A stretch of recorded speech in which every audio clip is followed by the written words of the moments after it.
Salut à tous, on se retrouve pour l'épisode 3001 du Zap Image. Donc avant de commencer l'épisode du jour, je voulais revenir sur la vidéo d'hier où c'était le 3000e épisode du ZI. Donc j'ai reçu énormément de messages, ça m'a fait énormément plaisir les gars. Merci à tous ceux qui m'ont écrit un message, même ceux qui n'ont pas écrit de message, juste composé un like. Merci à vous tous les gars. Et voilà, j'espère que ça va continuer encore longtemps les gars, où je vous donnerai bien sûr les actus du foot. Donc aujourd'hui on est le 20 juillet et on se 3001 épisode. Donc c'est parti, on commence comme souvent avec les anniversaires. Donc voici tous les joueurs qui fêtent leur anniversaire aujourd'hui. Donc en joueur connu, par exemple, Lucas Digne, il fête aujourd'hui ses 31 ans. Wendell, c'est un arrière gauche de Porto, il fête aujourd'hui également ses 31 ans. Il y a aussi Anton, qui est un nouveau défenseur central du côté de Dortmund, où il remplace par exemple Matt Hummels, qui a quitté le club, il fête aujourd'hui ses 28 ans.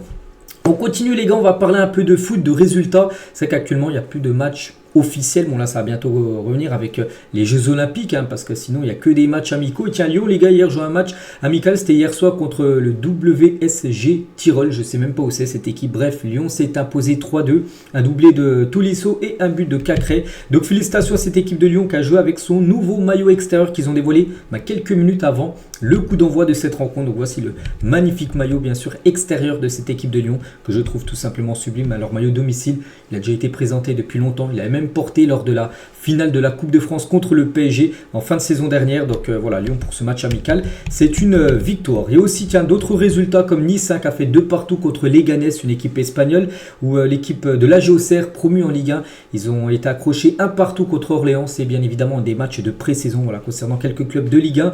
Et aujourd'hui pas mal de rencontres, regardez par rapport à des équipes de Ligue 1. Je sais pas, bon, je vais pas citer toutes les rencontres, mais par exemple, l'AS Monaco jouera contre Sturm Graz, qui a gagné le championnat d'Autriche saison dernière. Il y a un match entre Lens et Louvain. L'AS Saint-Etienne affronte Clermont Foot cet après-midi, où Rennes joue contre Laval, une équipe de Ligue 2. Donc voilà, gros programme seulement pour des équipes françaises. Voilà, parce que là, pratiquement toutes les équipes en Europe, les gars, ont repris bien sûr l'entraînement et préparent la saison là, qui arrive. Les gars, on est quand même le 20 juillet aujourd'hui. Le premier championnat, ça reprend aux alentours du 15 août. Donc voilà, c'est à peu près 3 semaines. On continue tiens aussi avec des matchs de préparation pour les Jeux Olympiques. Et hier, il y avait un Argentine-Guinée. Et c'est la Guinée qui s'est imposée 1-0. Voilà, un match de préparation, je dis, pour ces Jeux Olympiques. Donc félicitations à cette équipe. Donc à noter que les deux équipes, la Guinée et l'Argentine, seront bien sûr présents à Paris pour disputer bien sûr ces Jeux Olympiques. Et c'est que les 4 derniers Argentines contre des équipes africaines, souvent, même tout le temps les gars, c'est les nations africaines qui se sont imposées contre l'Argentine. Bon, c'est vrai que c'est l'Argentine U23, l'Argentine U17, U20 ou de nouveau U17, mais voilà, que ce soit le Guinée 23, le Sénégal U17, le Nigeria U20 ou le Mali U17, à chaque fois c'est des victoires. Voilà, donc félicitations bien sûr aux pays africains. On continue toujours du côté de l'Afrique, on va parler d'Aurélien Tchouameni parce qu'actuellement il est au Sénégal pour parrainer le programme football d'inspiration. Il a également visité un supermarché valorisant les agriculteurs sénégalais et qui va créer des milliers d'emplois. Donc ça c'est vraiment une très belle chose de sa part. Il a dit Tchouameni en voyage du côté du Sénégal à Dakar, il a dit: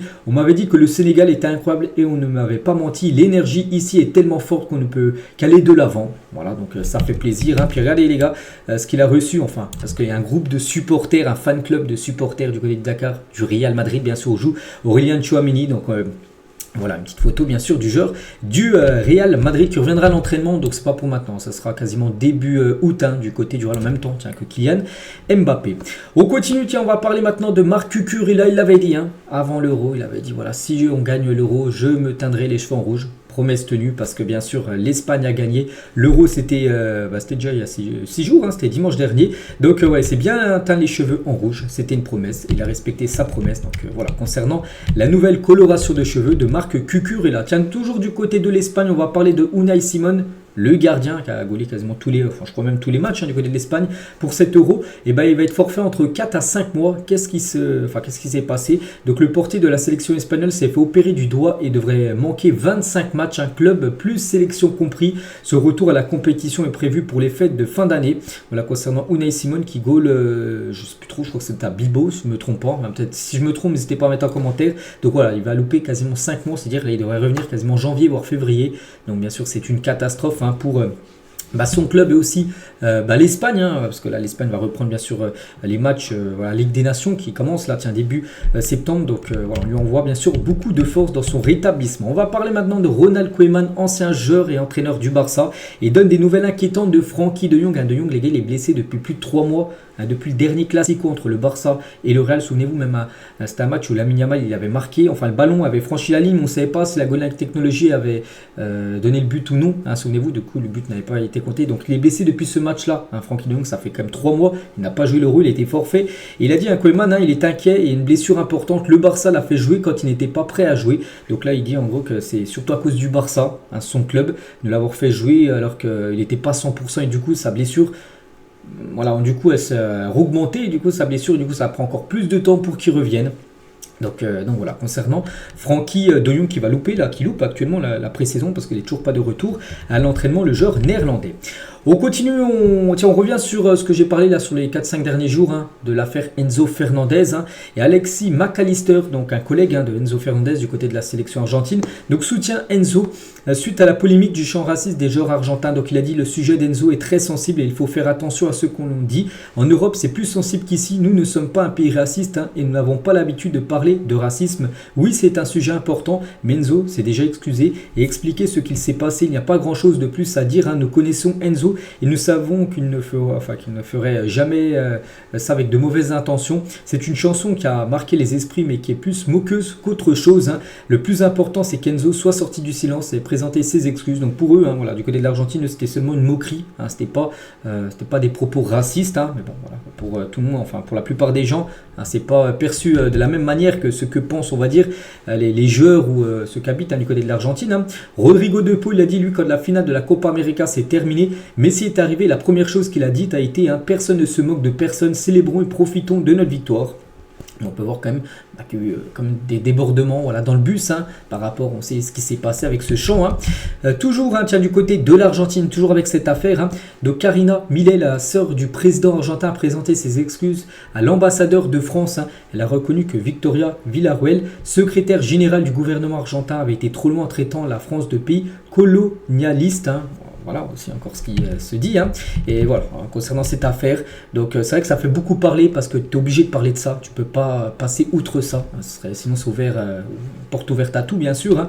Mais voilà, donc ça fait beaucoup réagir. Maintenant j'ai hâte, hein, de voir quand même le retour d'Enzo, même s'il s'excusait, parce qu'il y en a plein, voilà, tu t'excuses, oui c'est la moindre des choses.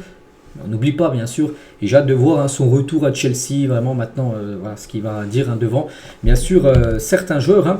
Et Enzo Fernandez, bon, on n'a rien à voir avec son affaire, mais il a été reconnu coupable de ne pas s'être identifié comme conducteur d'une Porsche, hein, qui aurait grillé un feu rouge. Son audience aura lieu le 11 septembre prochain, voilà en gros, il était en Porsche, hein, il a grillé un feu rouge, il a dit en gros que c'était pas lui. Et en gros, enfin, les caméras ont vu que c'était lui et du coup il va passer au tribunal pour s'expliquer, hein, sur ces faits là.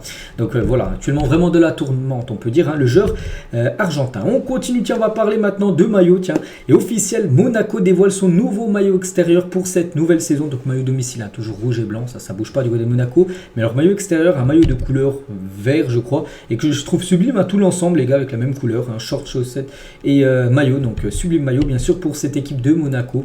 Ils utiliseront bien sûr ce maillot-là aussi en Champions League, hein, lors des matchs à l'extérieur. Du côté de Rennes aussi, ils viennent de dévoiler leur nouveau maillot extérieur pour cette nouvelle saison, un maillot de couleur blanc et noir, hein, pour le stade rennais.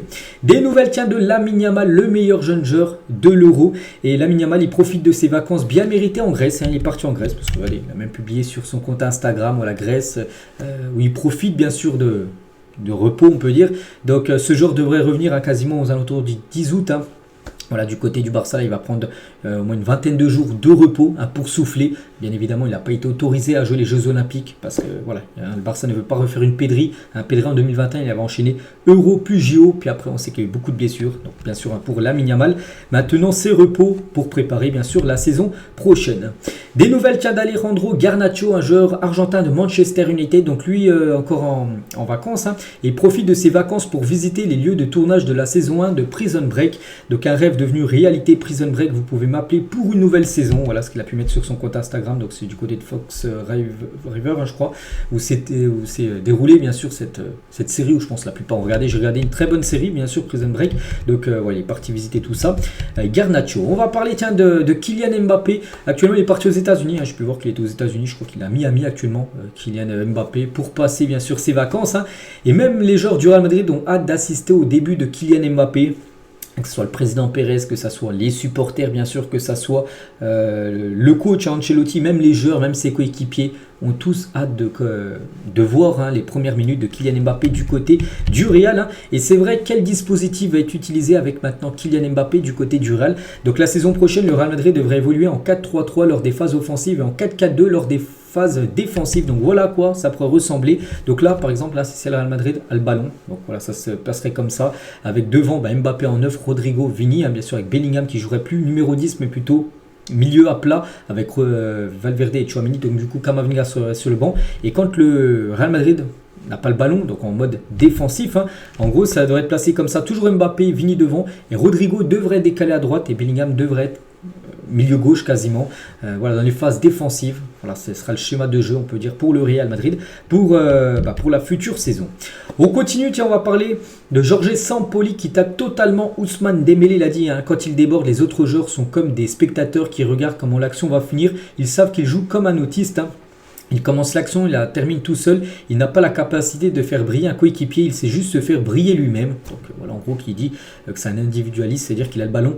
Il pense à personne d'autre. Il pense seulement à briller lui-même, à prendre le ballon et essayer de dribbler tout le monde. Voilà, c'est ce que pense Sampaoli de Ousmane Dembélé. C'est vrai que de temps en temps, il fait des rushs. Bon, des fois, ça passe. Des fois, il amène des grosses situations. Mais souvent, c'est qu'il perd le ballon. C'est qu'il peut faire des fois des choses beaucoup plus simples de faire une passe. Des fois, qui est beaucoup plus dangereuse que tenter, bien sûr, des dribbles sans tête. Bref, on continue. Tiens, on va parler maintenant de Vini Junior. Et aujourd'hui, tiens, ce 20 juillet, c'était il y a 6 ans. C'était en 2018. Le Real Madrid recrutait un Vini Junior. Enfin, un certain joueur Vini Junior que personne connaissait à l'époque. 6 ans plus tard maintenant, bien évidemment. Énorme joueur. Tiens, un joueur qui est le grand favori pour remporter le Ballon d'Or dans quelques mois.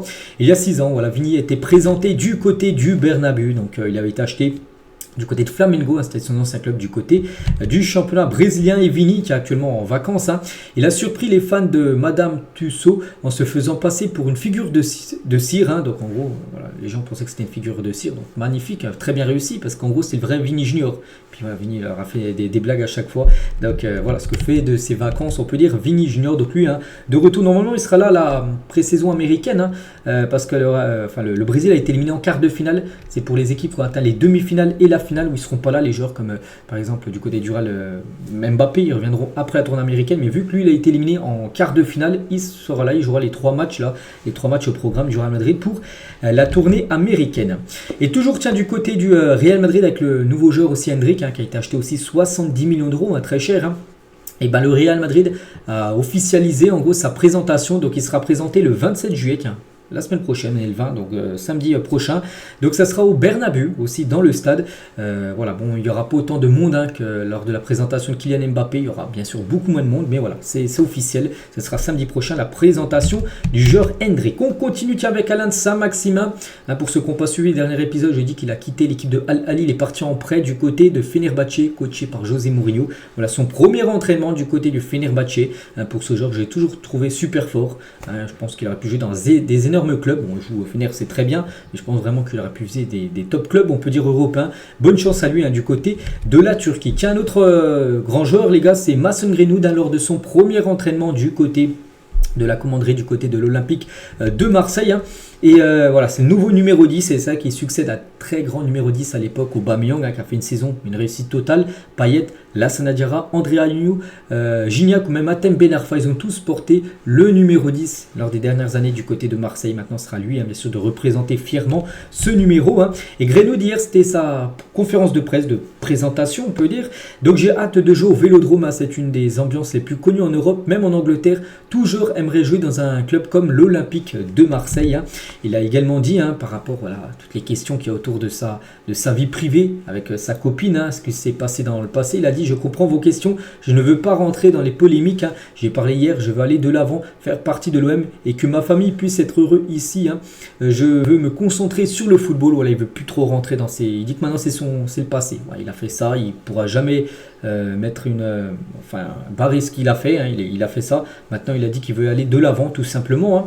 On m'a parlé de plusieurs fondations qui existent au sein du club. Je me rendrai dans les hôpitaux de Marseille, de la région, pour participer à tout ça. Et je peux jouer à n'importe quel poste. C'est le coach qui décide mon poste préféré sur le côté droit, on va dire ailier droit. On verra avec le coach et je vais tout donner ici du côté, bien sûr, de Marseille. Et un journaliste, les gars, lui a posé cette question. Vous savez, c'est quoi la traduction de votre nom en français? Donc Greenwood, il a dit, non, bois vert. Wood, ça veut dire bois et green, ça veut dire vert, donc bois vert. Mason Greenwood, il a dit oui, ok, voilà. Il n'a même pas rigolé, il a dit ok, c'est quoi cette question les gars, voilà, la question du journaliste les gars, totalement surréaliste. Et il y avait bien sûr Longoria, le président de Marseille qui était là, il a dit je suis très content d'accueillir bien sûr Mason Greenwood, un joueur avec une telle dimension internationale, c'est un joueur extraordinaire, c'est l'un des plus grands espoirs de sa génération, c'est un joueur différent avec de grosses qualités, de grands clubs le voulaient bien sûr, parce qu'il y avait l'équipe de la Lazio, il y avait l'équipe de Naples, il y avait Retafe encore qui voulait le garder.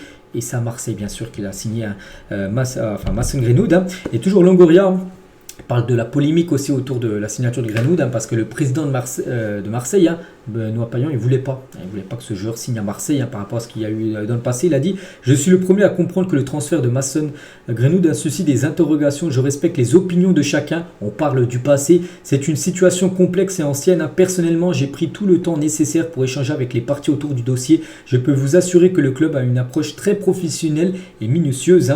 Je sais comment Mason a été exemplaire à Madrid, donc Retafe, et un club de la région de Madrid. J'ai beaucoup de connaissances à l'intérieur du club et de la ville. Il faut parler maintenant de l'avenir. En tant que président de l'OM, je vous assure que Mason a toutes les valeurs que l'on veut développer à l'intérieur du club, comme tous les autres joueurs qui vont rester, ceux qui vont arriver. Donc voilà, il a dit que lui aussi, il a dit en gros que c'est du passé. Personne n'oublie. Mais voilà, maintenant c'est fait et il a d'autres ambitions, enfin on espère.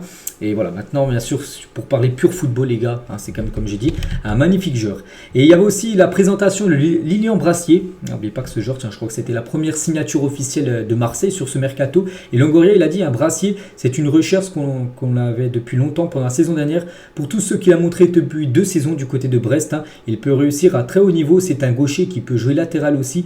Il était dans les priorités du club de manière indépendante au coach. Et Brassier, il a dit pourquoi il a choisi Marseille.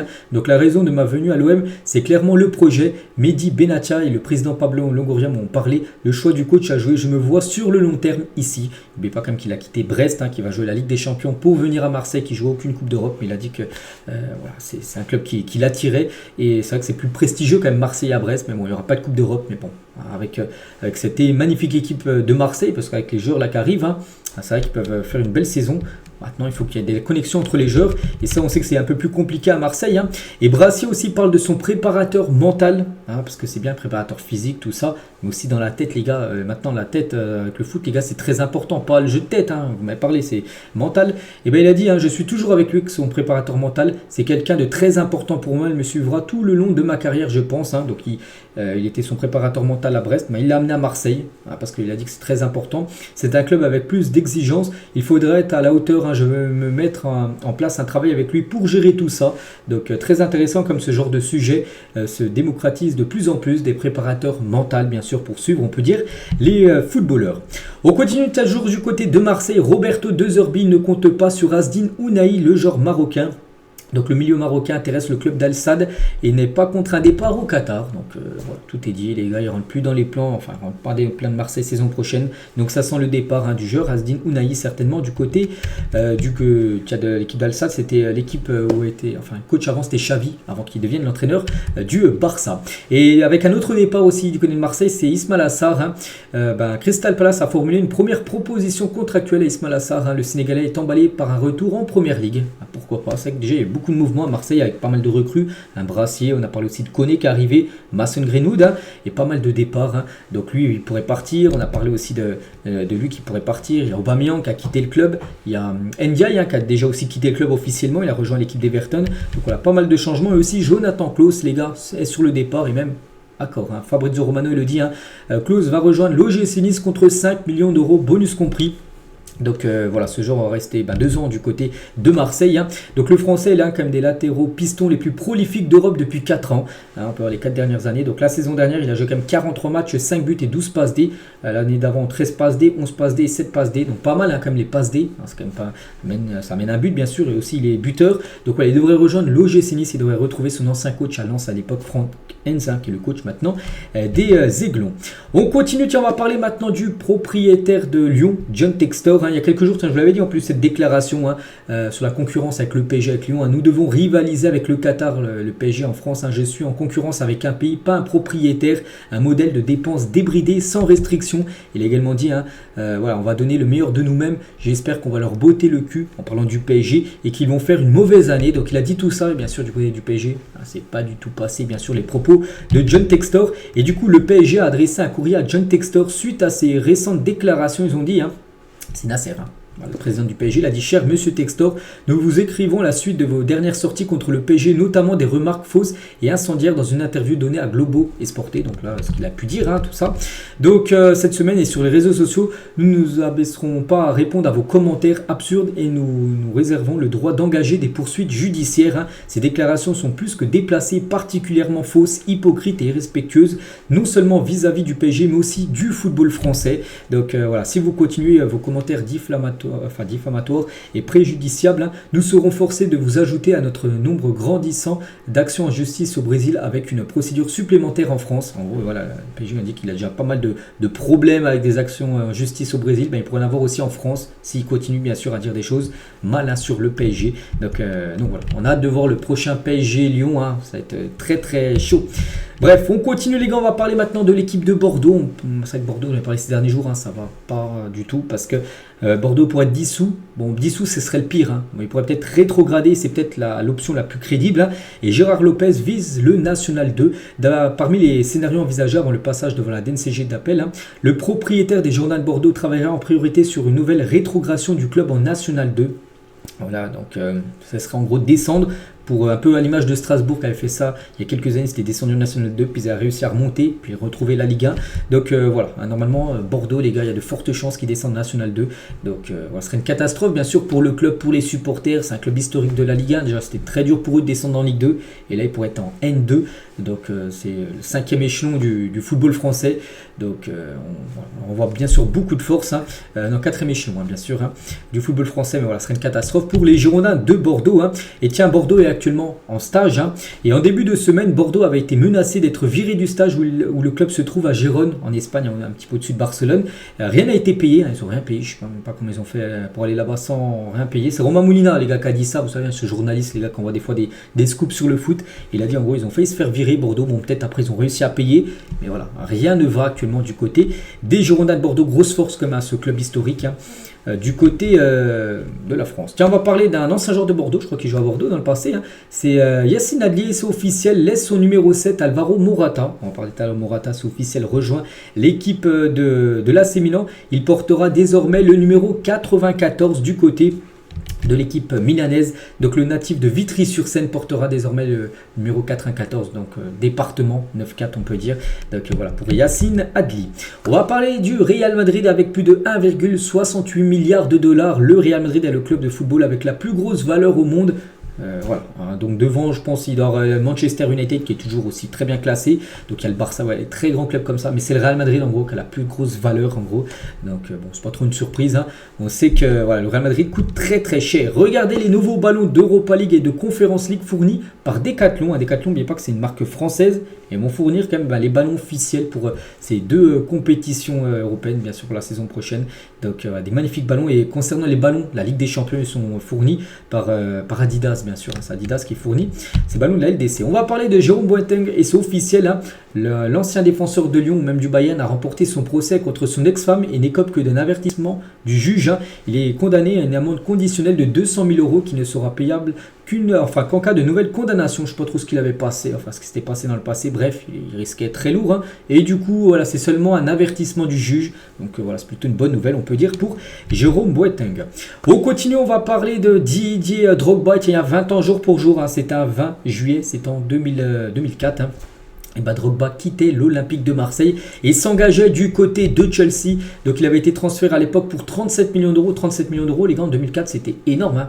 Actuellement, il a été transféré sur ce mercato 2024 à 37 millions d'euros, les gars, c'est non. Hein. Il aurait fallu rajouter facilement un 1 devant, à 137 millions d'euros minimum. Hein. Drogba, les gars, à l'époque où il était énorme à l'OM. Donc il a rejoint Chelsea où il avait tout remporté, bien sûr, LDC, donc Première Ligue. Donc voilà, c'était il y a 20 ans déjà, jour pour jour, hein, ce transfert énorme.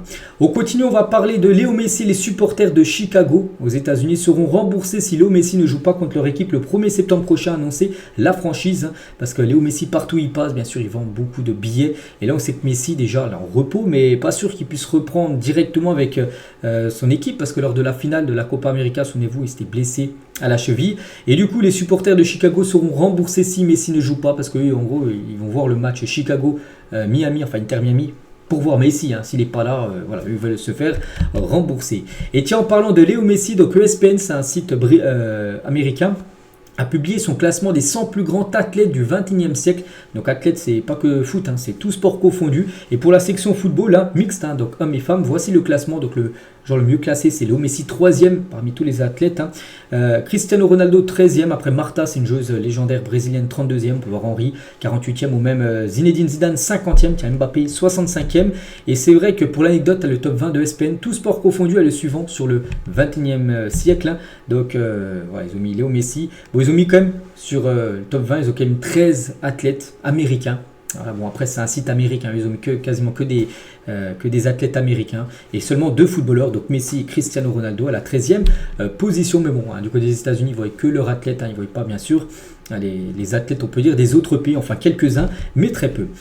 On continue les gars, on va parler maintenant un peu mercato. Hein, donc voilà, officiel, tu en as parlé juste avant avec Yacine Adli qui a laissé le 7 à Morata parce que voilà, c'est officiel, Morata quitte l'Atlético, je l'ai dit, hein, ces derniers jours qu'il est à 2 doigts de rejoindre l'AC Milan, bah ça y est, c'est fait. Donc il signe jusqu'en 2028, 4 ans, plus une année en option. Il retourne en Italie, il avait joué à la Juventus Turin dans le passé, donc là ça il va jouer du côté de l'AC Milan. L'Atlético va récupérer 13 millions d'euros dans l'opération et c'est vrai que magnifique carrière pour lui. Regardez-moi ces clubs, AC Milan, Atlético, Juve, Atlético, Chelsea, Real, Juve, Real. Hein, il a souvent fait 2 clubs, hein. 2 fois il est revenu dans les clubs comme la Juve, comme le Real ou comme 2 fois l'Atlético. Mais voilà, que des top clubs on peut dire pour Morata. En plus il doit être content parce qu'il a remporté l'Euro dimanche dernier. Il change de club, donc voilà, il remplace en gros on peut dire Giroud, hein. Giroud qui a quitté l'AC Milan. Tiens, l'autre transfert officiel, c'est Kasper Schmeichel, le gardien danois quitte Leicester, je crois qu'il est à Leicester, je ne sais plus trop où il était, je crois que c'est ça. Et je sais que voilà, il s'engage au Celtic. Celtic, hein, voilà, c'est officiel pour le gardien danois. Tiens, un autre transfert officiel, c'est Jaden Philogène est de retour à Aston Villa et signe pour environ 20 millions d'euros. Voilà, ce joueur, les gars, il y a quelques semaines, le Barça était à 2 doigts de le signer et du coup, il a préféré revenir dans son ancien club parce que là, il joue à Hull City. Avant, il jouait à Aston Villa. Il était parti à Hull City l'été 2023. Et du coup, il aura fait seulement un an à Hull City. Il revient déjà dans son ancien club d'Aston Villa où il jouera la Ligue des Champions saison prochaine. C'est une pépite, hein, vraiment 20 ans les gars, j'entends que du bien concernant ce jeu. On va parler de Borja Iglesias, fait ce retour au Celta Vigo en provenance du Betis Séville. Donc voilà, concernant cet attaquant espagnol, hein, on va parler de l'ancien attaquant de l'OM, Dario Benedetto, et c'est officiel, quitte le Boca Juniors. Le club et le joueur sont parvenus à un accord pour mettre fin à son contrat. Donc concernant son futur club, pour l'instant on ne sait pas, mais une chose qui est sûre, c'est qu'il ne joue plus du côté du Boca. Officiel également, Thomas Meunier signe librement du côté de Lille, contrat jusqu'en 2026 pour le défenseur droit belge. Hein. Voilà, il est en fin de contrat avec Trabzonspor en Turquie, donc voilà, il revient en Ligue 1, il avait joué au PSG dans le passé. Voilà, il aura le numéro 12 dans le dos, Thomas Meunier. Et Thomas Meunier, il a dit je vais aider Lille à gagner un titre à la Coupe, le championnat et la Ligue des Champions, pourquoi pas. Bon, voilà, il est très ambitieux. Bon, peut-être bien sûr le championnat, pourquoi pas, ils ont remporté le championnat il y a quelques années. Hein. La Coupe de France, pourquoi pas, la LDC, bon c'est très compliqué. Après ils peuvent, hein. Déjà ils vont déjà se qualifier à la Ligue des Champions parce que là, tiens, dans quelques jours ils vont jouer déjà les 3e tours préliminaires avec 2 matchs, puis après, si ils arrivent à se qualifier, les barrages hein, de LDC pour avoir l'espoir bien sûr d'aller en phase de poule de Champions League. Toujours tiens avec les infos officielles, on va parler aussi de Fabregas, adjoint durant 6 mois du côté de Como. Et Fabregas est promu au poste d'entraîneur de Como avec un contrat jusqu'en 2028. Hein. Lui, il n'était pas encore entraîneur numéro 1. Como, la saison dernière, c'était l'entraîneur adjoint. Et là, en gros, maintenant, c'est lui pour la nouvelle saison, là où il monte en Serie A. C'est lui l'entraîneur principal de cette équipe de Como. Et il découvrira la Serie A avec le premier. On souhaite bonne chance, bien sûr, à Fabregas. Hein. Est-ce qu'il va être dans la lignée des entraîneurs espagnols qui arrivent, hein, Luis Enrique, Pep Pep Guardiola, il y a qui Luis de la Fuente, voilà, il y en a plein d'entraîneurs espagnols, c'est vrai qu'ils sont plutôt bons les entraîneurs espagnols, même Xavi, hein. Et bah Fabregas, on verra si ça sera réussite, ce qu'on lui souhaite. La famille Yoro à Old Trafford, Lenny Yoro, c'est avant-hier officiel, il a rejoint pour 62 millions d'euros hors bonus, hein. Ça peut monter à 70 millions d'euros avec les bonus. Manchester United, donc ça il a pu faire photo avec je sais pas ce qui, hein, peut-être ses petits frères ou je sais rien, ses cousins, mais bref voilà, la famille Yoro du côté de Old Trafford. Il a participé à son premier entraînement bien sûr, hein, du côté des Red Devils. Il a dit à signer pour un club de la structure et l'ambition de Manchester United. Si tout dans ma carrière est un honneur incroyable, on lui souhaite bonne chance, hein, bien sûr dans ce club, hein, où il y a énormément de pression bien sûr du côté de Manchester United. Il sera collègue et coéquipier avec Kobbie Mainoo, ce joueur qui a été une grande réussite, hein, lors de l'Euro malgré la finale quand même perdue de l'Euro. Lui il a fait vraiment une belle compétition et nouveau look, hein, pour Kobbie Mainoo. Le joueur, hein, du côté de Manchester, et tiens du côté de Manchester c'est vrai qu'il y a une sacrée génération avec des jeunes joueurs comme Lenny Yoro, le tout jeune, hein.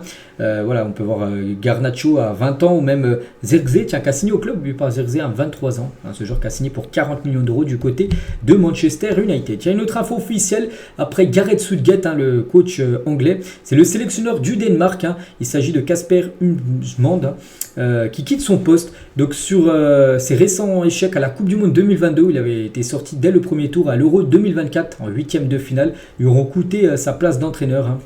On se souviendra de son très beau parcours lors de l'Euro 2020 avec une place en demi-finale. Vous avez perdu contre l'Angleterre, hein, c'était en 2020, bref. Donc il a dit, hein, je me rends compte qu'il serait mieux pour cette fantastique équipe d'avoir un nouveau visage et de nouvelles idées à 2 ans de la Coupe du Monde, a-t-il déclaré. Donc voilà, un nouveau coach du côté de la sélection danoise va être annoncé là très prochainement.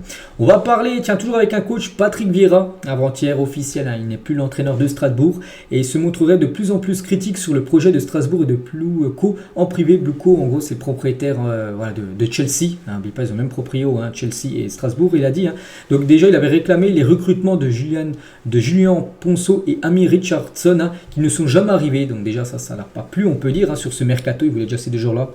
Jamais c'est arrivé, alors que Chelsea, propriétaire, a investi beaucoup de millions sur d'autres joueurs pour Chelsea, mais pour Strasbourg, rien du tout. Donc déjà, ça s'est mal passé pour Vieira. Et c'est vrai que le bilan de Patrick Vieira comme entraîneur, donc à Strasbourg, hein, c'est 34% de victoires, 39% de défaites.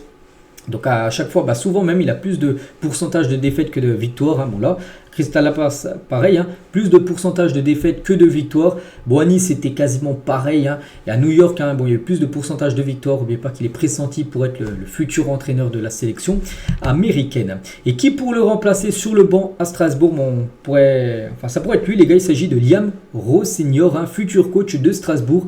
Donc, il est passé par Hull City. Donc, voilà, ce coach qui a coaché Hull City, Derby County et Brighton, l'équipe U23. Il devrait devenir le coach tout simplement de Strasbourg pour la saison future.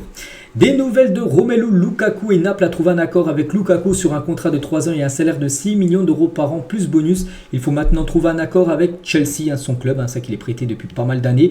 C'est vrai qu'il a joué à l'Inter, il a joué là à l'AS Roma, il pourrait jouer à Naples, hein, il pourrait jouer dans 3 clubs italiens différents, 3 saisons d'affilée.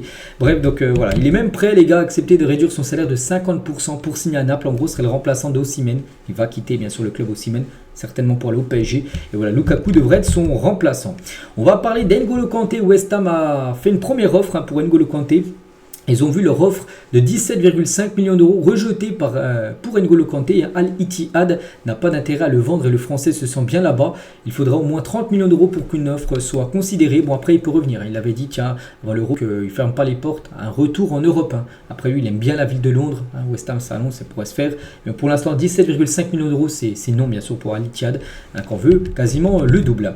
On va parler d'Aston Villa et d'un autre Français, Al Ittihad. Tiens, c'est accord trouvé entre Moussa Diaby et Al Ittihad. Contrat de 5 ans, le montant du transfert devrait être situé aux alentours de 55 millions d'euros. Ça, c'est imminent, hein, ce club, les gars, où il y a déjà Benzema, où il y a Kanté, il y a Laurent Blanc, le coach, il y a Oussem Aouar, qui a signé là il y a quelques jours, et Moussa Diaby devrait signer là très prochainement. Donc voilà, cette équipe qui veut retrouver les premières places, hein. Ils ont fini 5e dernier championnat d'Arabie Saoudite, alors que la saison d'avant, ils avaient gagné le championnat d'Arabie Saoudite. C'est pour ça qu'il y a eu beaucoup de changements. C'est pour ça que de grands noms là pourraient arriver.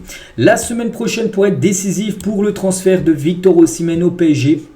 Comme j'ai dit, avec l'arrivée certaine de Lukaku, ça va être le départ bien sûr, d'Osimhen, et voilà, ça va bien, enfin ça devrait se faire du côté du Paris Saint-Germain, et certainement la semaine prochaine, tout devrait s'accélérer, lui aussi les gars, le PSG la semaine prochaine pourra annoncer peut-être 2 recrues, lui et lui, João Neves, et le transfert de João Neves au PSG devrait être bouclé d'ici la semaine prochaine. Le club de la capitale a proposé 70 millions d'euros, mais Benfica essaie d'augmenter ce montant, parce que pour eux ils trouvent que c'est un peu, hein. On verra, mais voilà, le PSG les gars n'attend pas de signer ces 2 magnifiques joueurs. Concernant le Barça, a présenté une première offre pour Dani Olmo, 60 millions d'euros bonus compris, plus un contrat de 6 ans. Les agents du joueur ainsi que Leipzig l'étudieront demain. Voilà, c'est la première offre du FC Barcelone pour Dani Olmo. Barça a cassé sa tirelire. On sait que le Barça, niveau financier, enfin c'est plutôt moyen. Et voilà, voilà ce qu'il propose bien sûr. On verra s'il avait accepté ou non bien sûr cette offre, hein, de la part du RB Leipzig. On va parler de Savinho, transféré de Troyes à Manchester City pour plus de 25 millions d'euros après avoir enchaîné 2 prêts sans jamais jouer en France, hein. Le Brésilien Savinho est un symbole de la multipropriété. Donc il avait été prêté déjà à la Gironde. La Gironde cette saison, il a fait une magnifique saison. Et la saison d'avant, il avait été prêté au PSV Eindhoven. C'est vrai qu'il n'a jamais joué à Troyes alors qu'il appartient à Troyes. Et du coup, il est vendu par Troyes à Manchester City 25 millions d'euros. Mais n'oubliez pas que City et Troyes ont le même propriétaire. Donc en gros, il verse 25 millions d'euros, mais c'est pour lui-même. Voilà. Donc il aura joué comme 0 minutes, hein, du côté de l'Estac de Troyes, hein, ce joueur Savinho. On va parler de Mathias Autré, un joueur de Caen. Donc lui, il a été approché par des clubs saoudiens. Il a dit, hein, j'ai eu quelques contacts en Arabie Saoudite, mais ce n'est pas mon foot, hein. J'ai besoin que ça sente un minimum la bière et les frites. Voilà, il est dans ce foot-là, on peut dire, hein, Mathias Autré. On va parler de Jean-Claire Todibo, un accord trouvé entre la Juventus Turin et Jean-Claire Todibo pour un contrat de 5 ans après avoir formulé une première offre. La vieille dame doit désormais s'entendre avec l'OGC Nice pour le défenseur central français. J'avais pu dire aussi que West Ham, il y a quelques jours, était intéressé. Et pour l'instant, il se dirigerait plutôt vers la Juventus Turin. Jean-Claire Todibo, une chose qui est quasiment sûre, c'est qu'il va quitter l'équipe de l'OGC Nice. Des nouvelles de Youssef Enesri, l'attaquant marocain de Séville, et c'est le Fenerbahçe qui a trouvé un accord avec Youssef Enesri pour un contrat de 4 ans avec un salaire de 4 millions d'euros par an. Il pourrait jouer avec Alan Saint-Maximin, ça peut être pas mal, hein, bien sûr, en attaque, hein, du côté du Fenerbahçe. Le Bayern Munich recrutera Xavi Simons ou Désiré Doué, ce sera un des deux, hein, mais pas les deux ensemble, hein.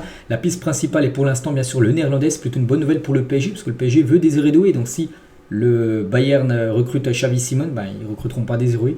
Il pourrait du coup aller du côté de Paris. Donc, et surtout que Xavi Simons, regardez les gars, Xavi Simons a liké une story Instagram dans laquelle il est représenté avec le maillot du Bayern Munich. Vous savez, c'est une photo montage avec le maillot du Bayern. Il a liké ça, Xavi Simons a liké cette story pour dire que voilà, lui aimerait certainement bien sûr jouer du côté du Bayern. N'oubliez pas que ça pourrait être un prêt avec une option d'achat obligatoire du PSG au Bayern qui pourrait monter à plus de 90 millions d'euros. Et on finit avec Xavi Simons aujourd'hui. Donc voilà les gars, tout ce qu'il y avait à dire. J'espère que ça vous a plu. On se retrouve demain bien évidemment pour le prochain numéro. Je vous souhaite une très bonne journée et à demain.